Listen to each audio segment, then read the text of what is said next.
terakhir itu adalah penciuman dan pengecapan, ya, smell and taste.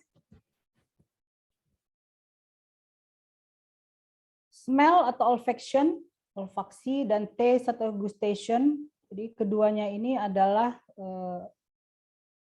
visceral sense, ya, visceral sense, sensasi organ, gitu ya. Kenapa demikian? Karena kedekatan hubungan dengan sistem atau fungsi dari saluran pencernaan dari kedua sensasi ini. Secara fisiologis, kedua sensasi ini berhubungan satu sama lain.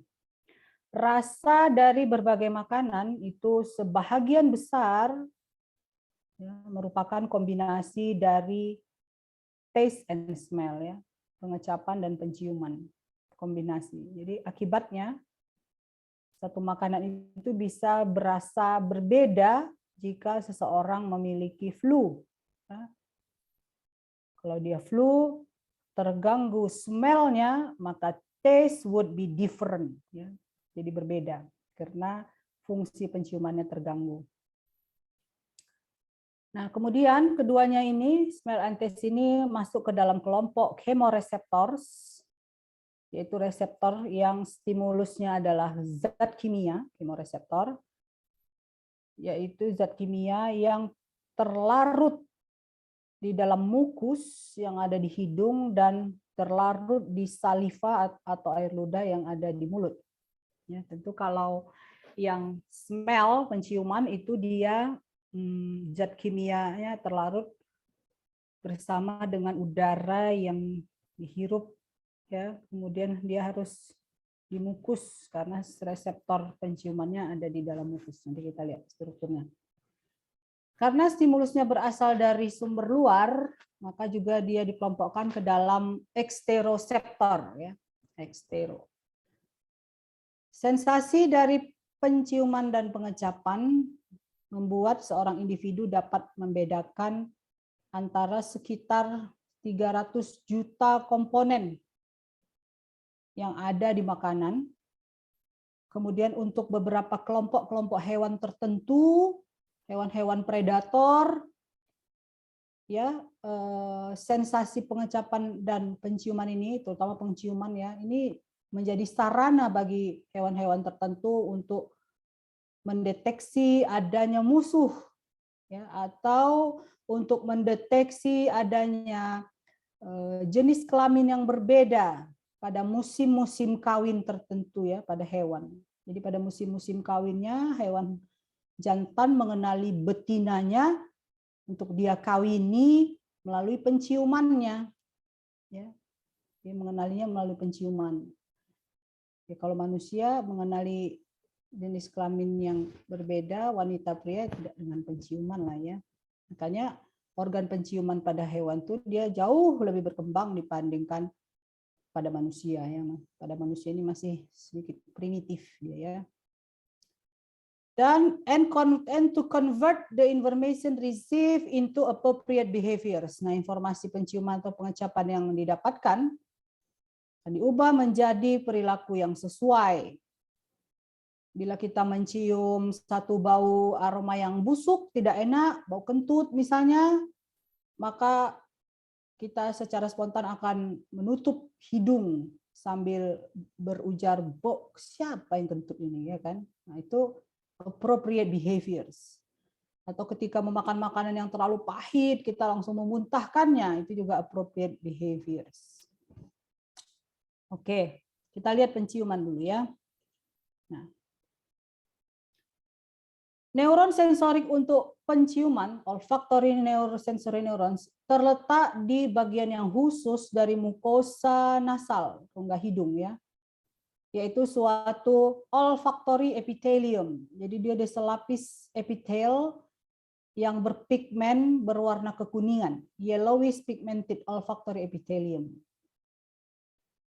Pada hewan anjing dan beberapa hewan lainnya, di mana sensasi penciumannya sangat berkembang, highly developed, yaitu tadi hewan-hewan yang disebut macrosomatic animals, luas permukaan area olfactory epitheliumnya itu besar, ya, luas.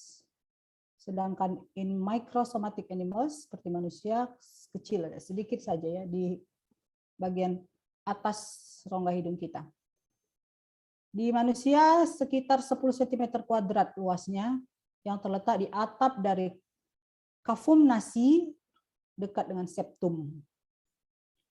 Epitel olfaktori ini dikatakan sebagai tempat di tubuh kita yang mana sistem saraf paling dekat dengan dunia luar. Ya. Ya, jadi nanti kita lihat strukturnya itu dia langsung sangat dekat dengan sistem saraf. Ya. Nah ini kita lihat gambarnya reseptor penciuman yang kita sebut olfaktori reseptor, letaknya ada di mucosa olfaktorius di atap cavum nasi bagian sini. Ya, jadi kalau ini cavum nasi kita di bagian atas. Ya. Ini ada dilapisi mukosa ya. Jadi zat-zat yang akan dicium itu dia terlarut di mukosa dan di udara yang dihirup, walaupun dalam keadaan normal udara keluar masuk secara pasif di rongga hidung kita ya. Jadi untuk mencium satu aroma agar lebih, terutama aroma-aroma yang mungkin baunya tidak terlalu kuat, kita perlu mengendus ya. Gitu ya. Jadi dia itu sebenarnya adalah membantu untuk melekatkan aroma tadi ke reseptor agar nyampe ke atas ya, proses mengendus tadi. Nah, jadi kalau kita lihat ini, kalau kita perbesar, sini dia ya. Jadi mukus itu ini, lapisan mukus, ada silia di sini.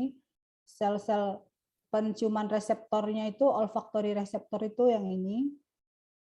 Ya, di dekatnya itu ada sel-sel pendukung, supporting cell, dan ada sel basal, ini menjadi cikal bakal sel-sel reseptor yang baru. Ya, kemudian ini nanti yang membentuk serabut saraf Avren atau nervus olfaktorius, nervus 1 dari sistem saraf kranialis kita yang akan menuju ke bulbus olfaktorius. Nah, sini nanti dia sudah ini bagian dari sistem saraf ya. Ini dia maksudnya the closest to the external world, ini maksudnya.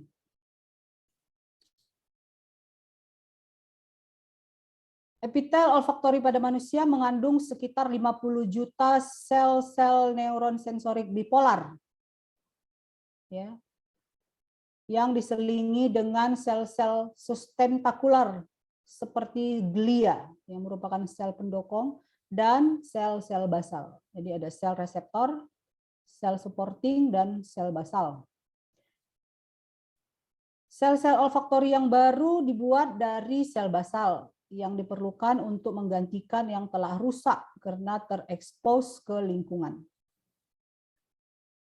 Epitel olfaktori kita dilapisi oleh selapis tipis lapisan mukus, lapisan yang menghasilkan mukus yang disebut dengan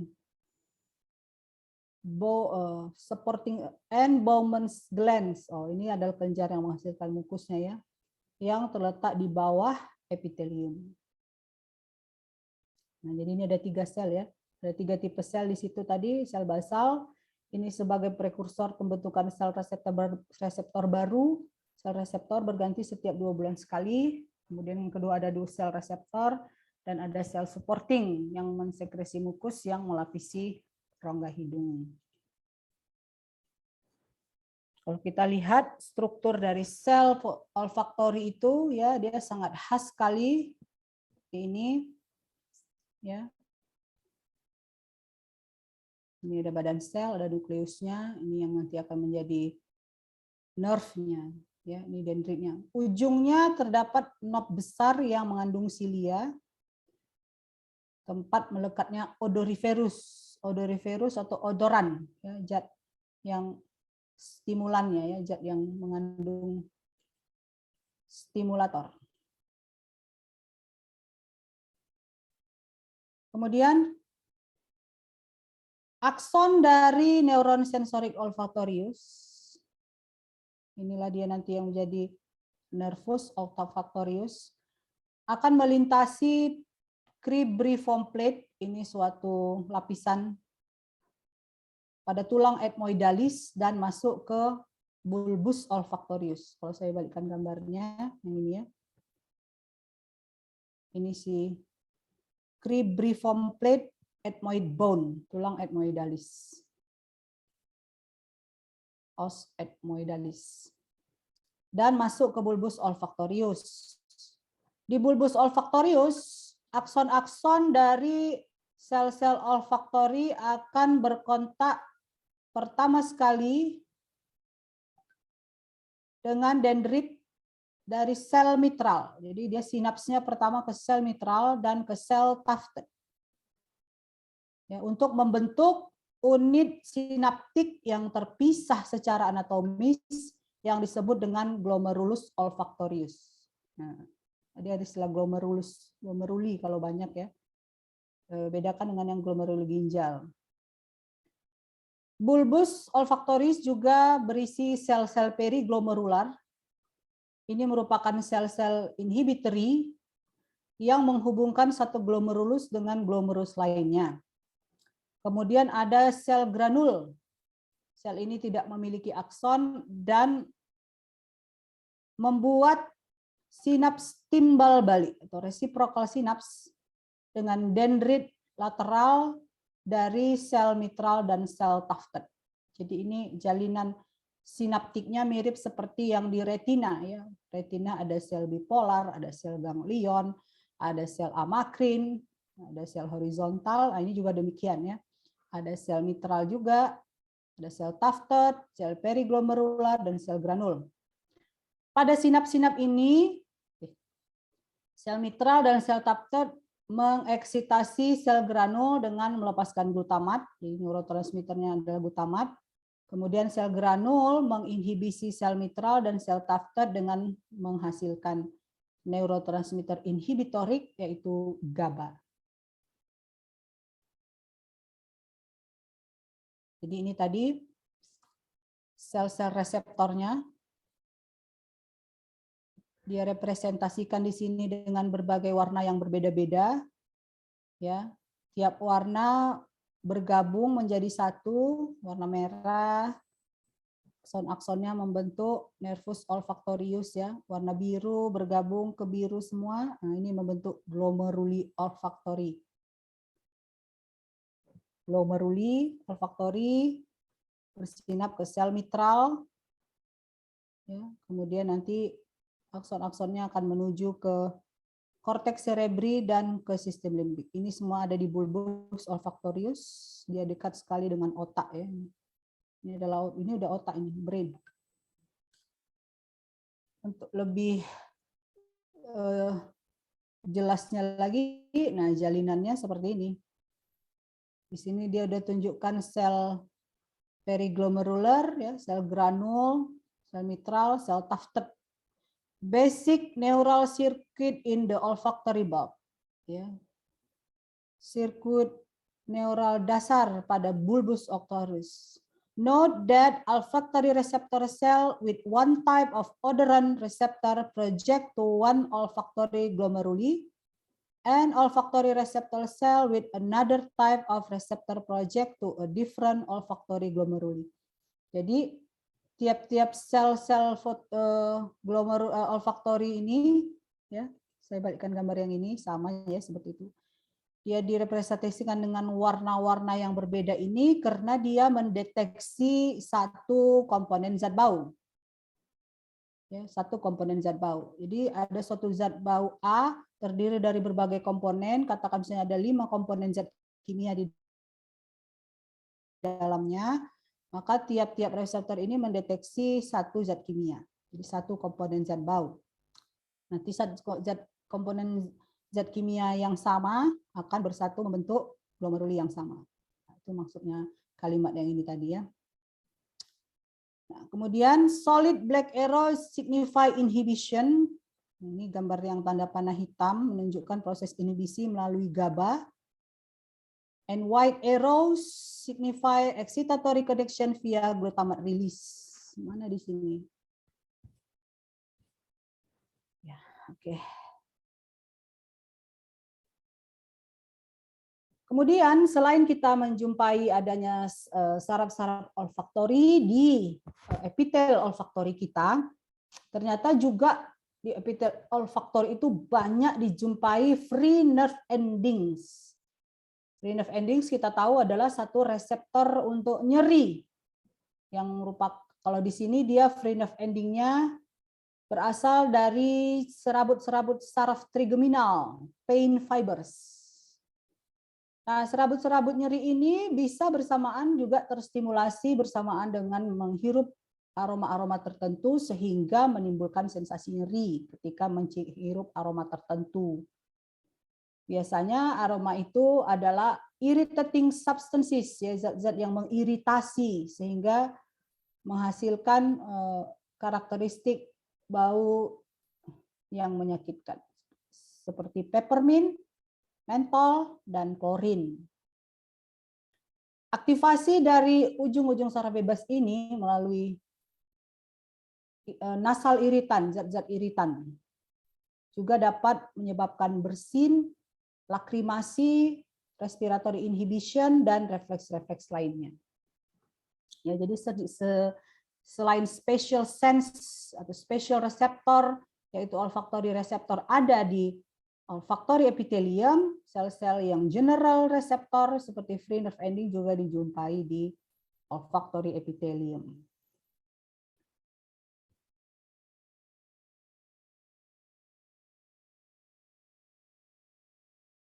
Sebentar.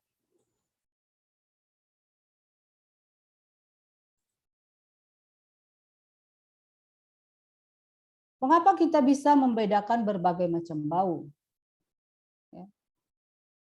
Manusia memiliki lebih dari 5 juta sel reseptor. Satu reseptor mendeteksi satu komponen dari zat bau, dan setiap reseptor diproyeksikan dalam berbagai pola di otak. Itu mengapa jadi kita bisa membedakan berbagai macam bau yang kadang tak dapat diklasifikasikan secara jelas, ya, pembedanya.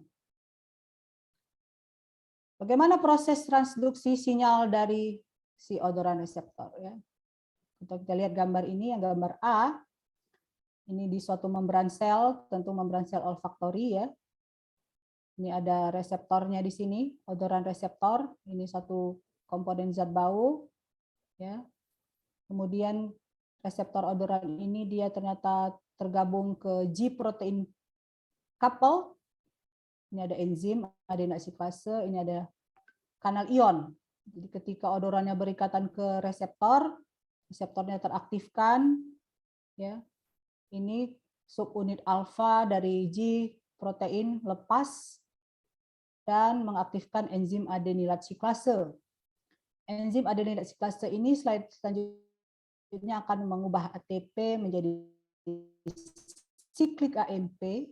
Siklik AMP merupakan second messenger yang akan membuat berikatan ke kanal natrium sehingga natriumnya menjadi terbuka, kanalnya terbuka, ya, sehingga bisa masuk natrium dan atau kalsium ke dalam sel, sel menjadi terdepolarisasi dan menghasilkan potensial aksi.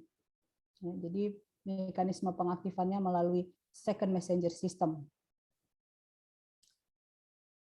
Ya, jadi prosesnya adalah pertama tadi odoran atau odoriferus melekat pada cilia sel reseptor, molekul odoriferus tersebut larut pada epitel, mengaktifkan G protein, memicu kaskade siklik EMP, channel natrium terbuka, depolarisasi terjadi di reseptor, potensial aksi di serabut aferen, ke glomerulus, ke sel mitral, lalu ke traktus olfaktorius, dan menuju ke pusat penciuman melalui talamus.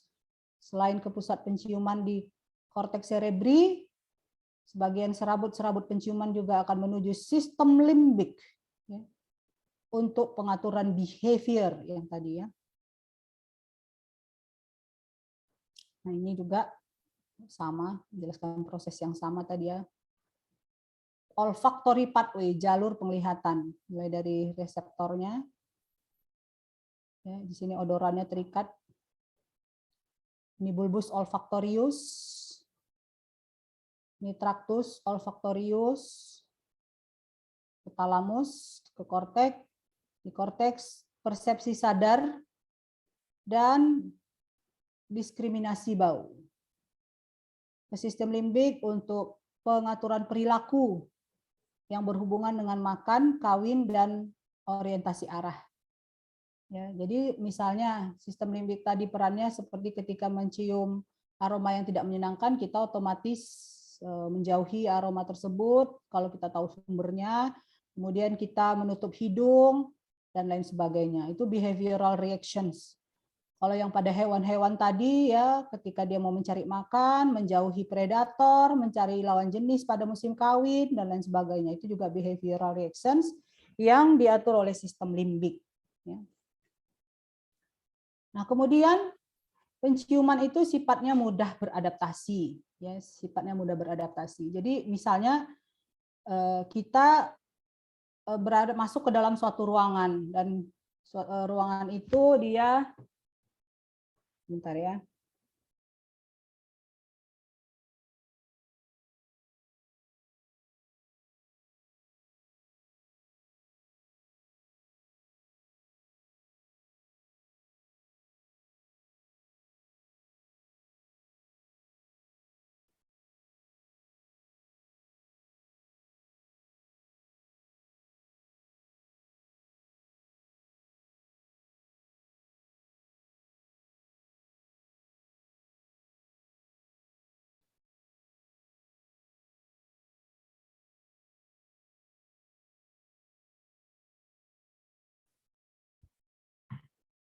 Jadi misalnya kita masuk ke suatu ruangan, ruangannya itu ternyata dekat dengan tempat pembuangan sampah sementara misalnya, sehingga aroma sampahnya masuk ke ruangan itu.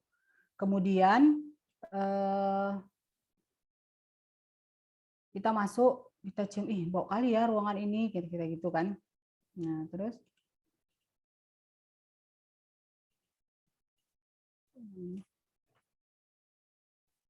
bentar ya, hilang ya? Iya dok. Ya, bentar.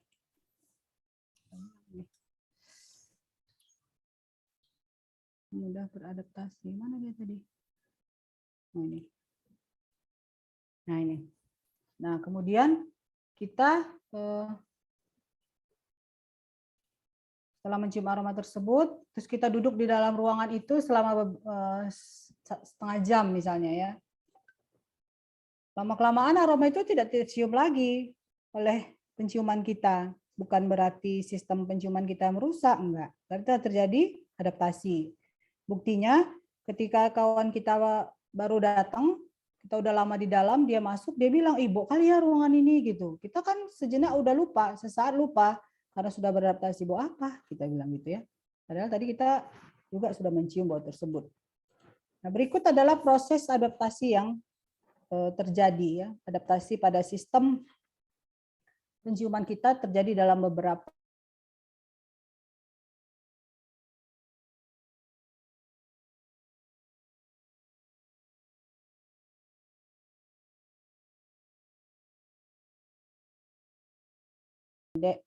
yang timbul sebagai respon terhadap siklik AMP dan mengimplikasikan jalur umpan balik yang melibatkan kalsium dependent protein kinase 2 yang bekerja pada adenyl siklase.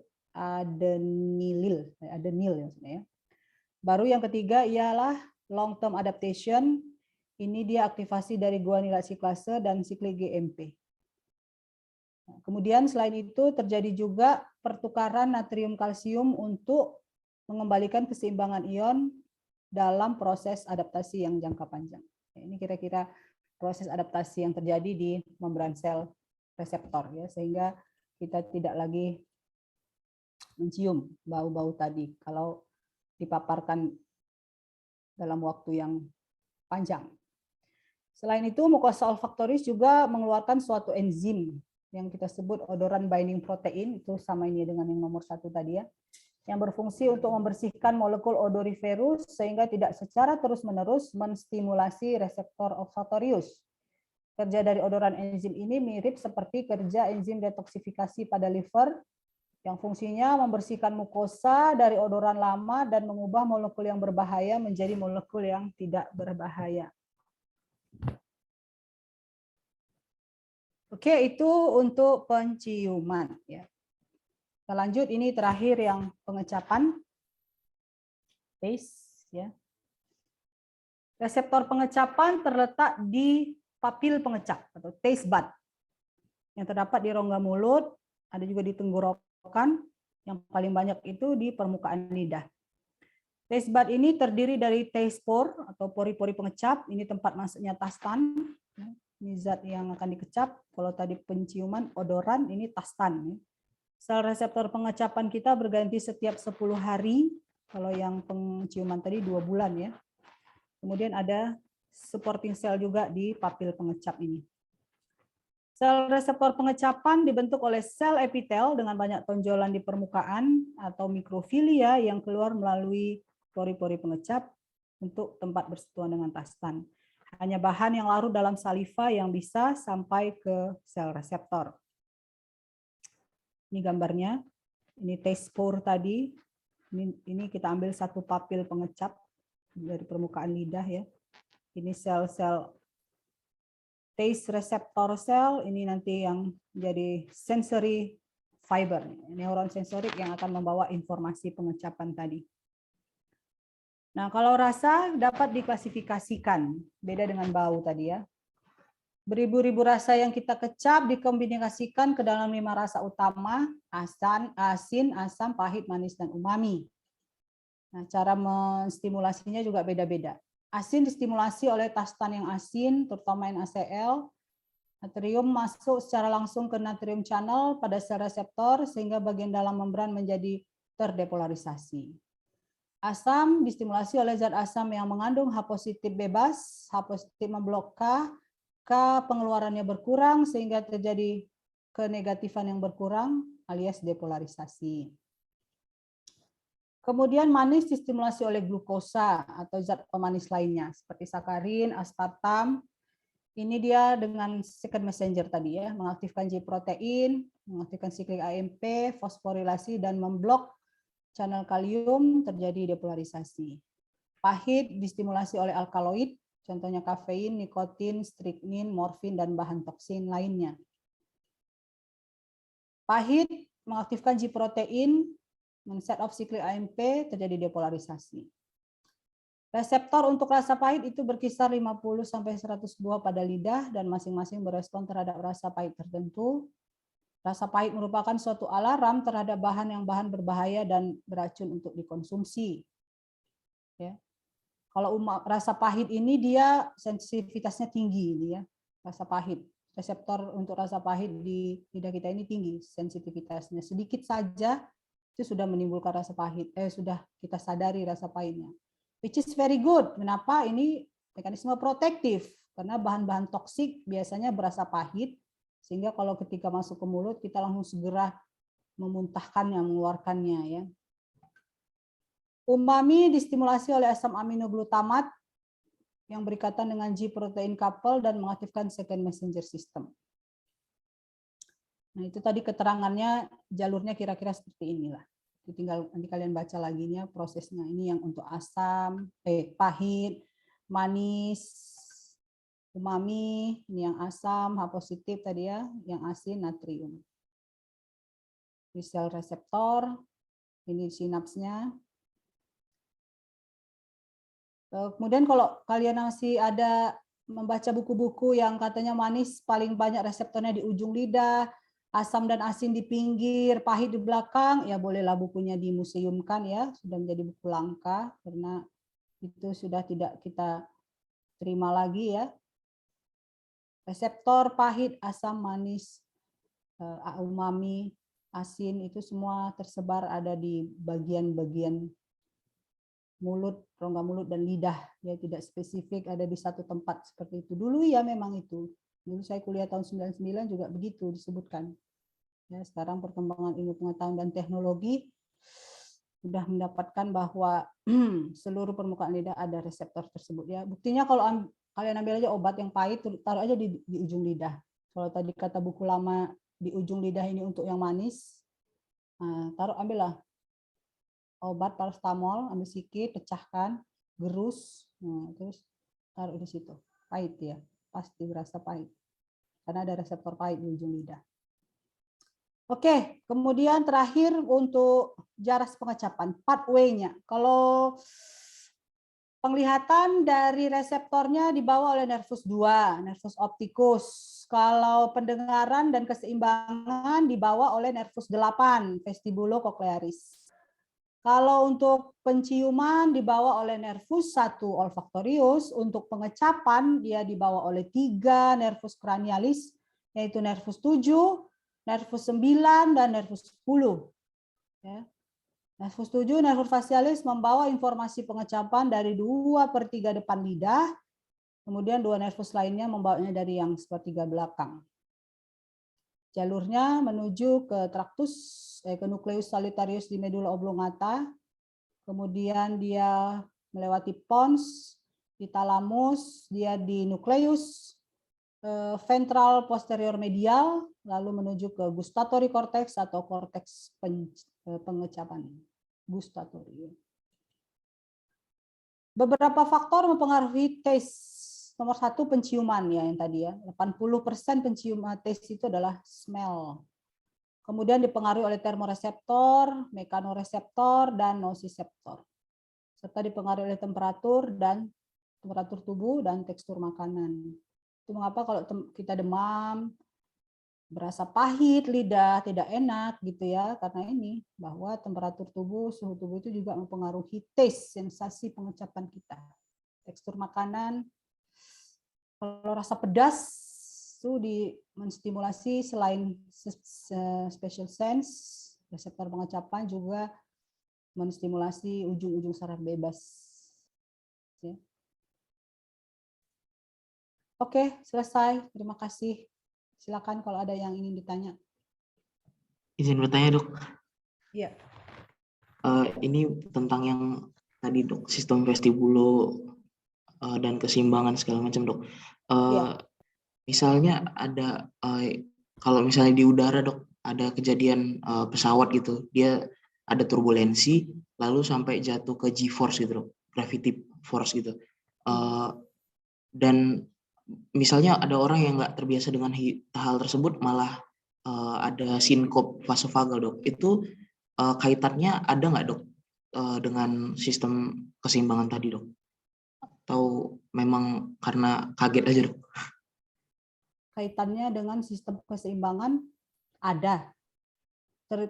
Perubahan postur tubuh kita, misalnya ketika sedang berdiri, kemudian ada seseorang memanggil dari belakang, Ucok, terus kamu melihat ke belakang begini, itu sudah terjadi perubahan posisi kepala kan? Untuk gerakan yang sederhana seperti itu, sistem keseimbangan kita teraktivasi.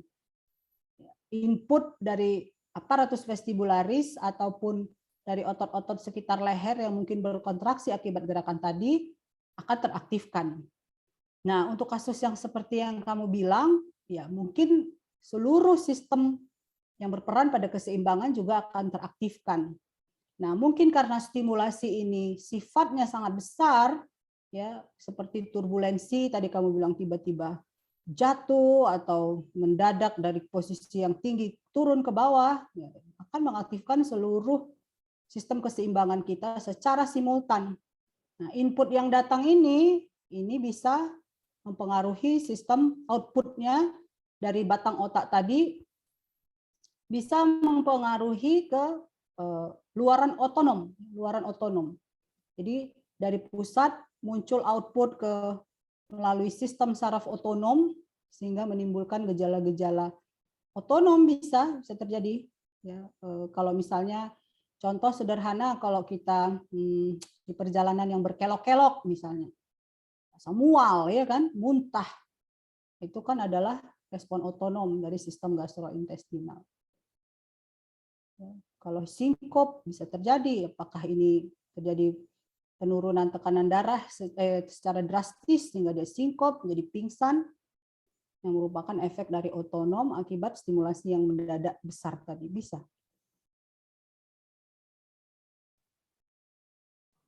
Baik, Dok, boleh tanya satu lagi, Dok? Ini yang tentang itu, Dok, kemampuan pendengaran, Dok, sistem koklear dan segala macam, Dok. Untuk frekuensi kan, Dok, ada batas apa ya, Dok, hertz-nya 20 sampai 20.000. Untuk intensitas pendengaran sendiri, Dok, apakah ada batas bawah yang sampai bisa batas bawah untuk menggetarkan si membran timpani, Dan apakah ada batas atas yang bisa beberapa desibel yang bisa sampai meretakkan gitu dok? Ada juga intensitas, dia angka pastinya saya lupa, lebih kurang di bawah 100 apa 200 desibel begitu. Ada. Itu ada angkanya, ada range-nya juga sama seperti si frekuensi tadi. Ada. Dan apakah pada setiap orang itu sama dok atau berbeda dok? Pada setiap orang pasti berbeda, sifatnya individual. Ya, selalu ada variasi anatomis di tubuh kita masing-masing. Bahkan keberidentik sekalipun kalau kita lihat tetap ada variasi anatomis. Demikian juga dengan sifat-sifat natural fungsional dari sistem saraf kita ini, ada variasi anatomis. Baik dok, terima kasih dokter. Ya, sama-sama. Izin dokter. Ya. Dok, gimana ya dok caranya round window itu bisa menyerap pressure yang berlebihan pada pendengaran normal maupun mendisipasikan yang itu dok, yang suara yang nggak terdengar itu dok. Ulang deh, apa tadi? Cara round window kan dokter bilang kan kalau suara-suara yang terlalu pelan, yang inaudible kan dok, kan nanti bakalan keluar ke situ, ke round window. Dan juga saat suara yang normal juga ketika berlebihan pressure-nya juga akan dibuang ke situ kan dokter kan, dikeluarkan. Gimana caranya si round window ini bisa itu dok mendisipasikannya? Untuk suara-suara yang inaudible, ya, jadi gerakan cairan yang disebabkan oleh frekuensi gelombang suara yang rendah, gerakan cairan yang terjadi di dalam koklea itu dia gerakan yang halus, yang tidak dapat menggetarkan membrana basilaris yang ada di atasnya. Jadi dia hanya lewat saja gerakan itu, sama berjalan pelan-pelan, lama-lama habis fade away. Bisa ya, bisa ngebayanginnya ya. Sama seperti kalau misalnya kita melemparkan sesuatu batu ke mana ya, ke air, ke kolam. Nah, pertama berjalan gelombang air itu kan lama kelamaan makin jauh, makin ke sana makin habis kan gerakan gelombang airnya. Nah, kira-kira begitu.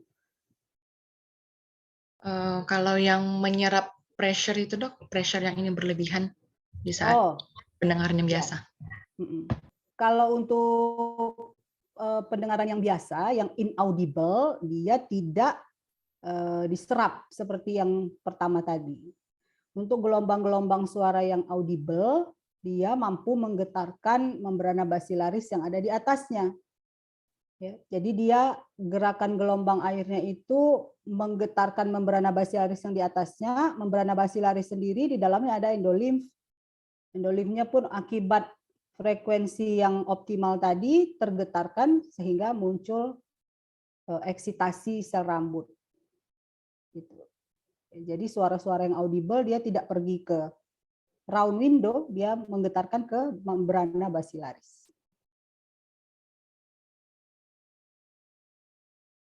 Berarti dok kalau yang dia yang audible nggak ada yang terbuang ya dok ya ke round window ya dok?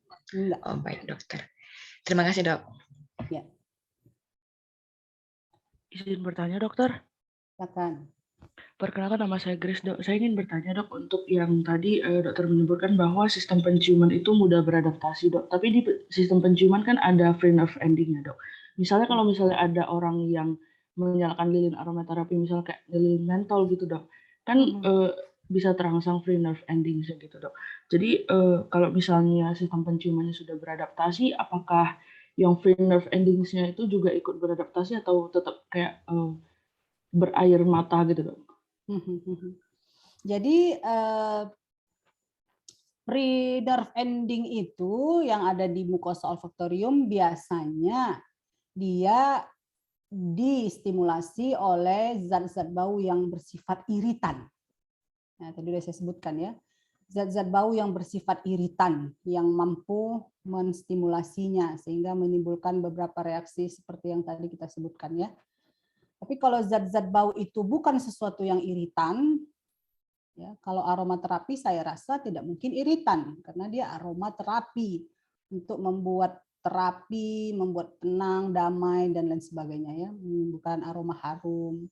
Jadi dia si aromaterapi itu tentu dibuat di-create ya tidak untuk menstimulasi menstimulasi free nerve ending karena dia bukan zat yang iritan. Nah, begitupun kalau terjadi adaptasi, ingat kembali sifat dari free nerve ending. Free nerve ending itu merupakan klasifikasi fasik reseptor. Fasik reseptor itu dia tidak mudah beradaptasi. Jadi yang mudah beradaptasi yang kita katakan tadi itu adalah reseptor penciuman, si olfactory reseptor. Tapi kalau free nerve ending itu salah satu jenis reseptor yang sulit beradaptasi. Dia adalah fasik reseptor. Which is very good. Kenapa? Bayangkan kalau misalnya reseptor nyeri di tubuh kita ini mudah beradaptasi. Coba pikirkan. Bila mana reseptor nyeri yang ada, contoh sederhana saja, reseptor nyeri yang ada di kaki, di tapak kaki atau di tangan, ada free nerve ending di sana, ya. Dan free nerve endingnya ini ternyata mudah beradaptasi. Jadi ketika kita kena satu kali stimulus yang menyakitkan, kena pisau misalnya, sakit, luka. Kedua sakit, luka. Ketiga enggak, keempat enggak, kelima enggak, lama-lama enggak gitu. Bisa terbayang ya apa yang terjadi pada tubuh kita ya.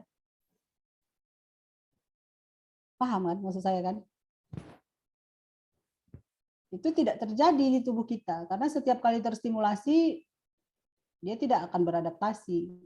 Dan itu adalah mekanisme proteksi. Ya, bayangkan kalau dia beradaptasi, kita kena nyeri nggak apa-apa gitu. Tapi tangan kita udah luka di mana-mana.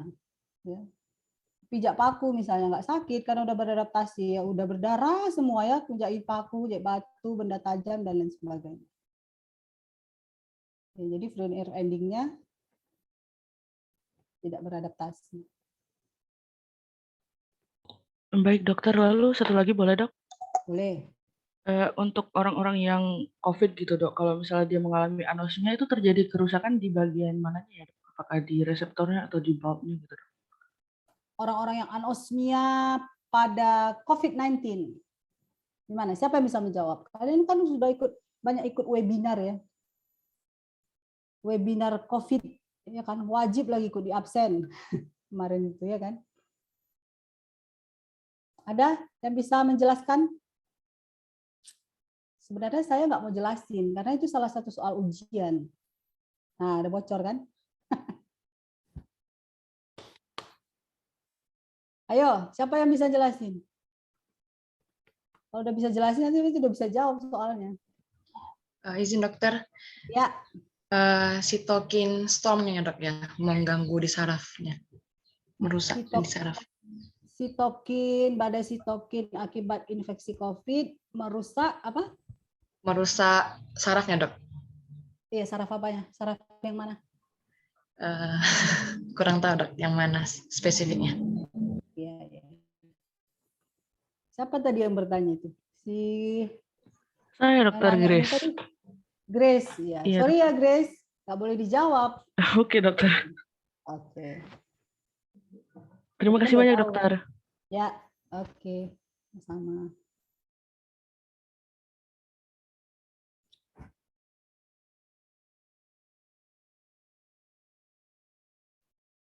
Oke, tidak ada lagi? Baik. Dengan demikian, kuliah kita di blok Special Sense ini dari fisiologi sudah berakhir ya. Saya mengucapkan terima kasih atas kehadiran kalian semua. Mudah-mudahan kita bisa berjumpa di lain kesempatan di tempat dan waktu yang lebih baik lagi ya, secara langsung. Tetap sehat semua, tetap jaga prokes. Saya tutup. Selamat siang. Assalamualaikum warahmatullahi wabarakatuh. Waalaikumsalam warahmatullahi wabarakatuh. Terima kasih.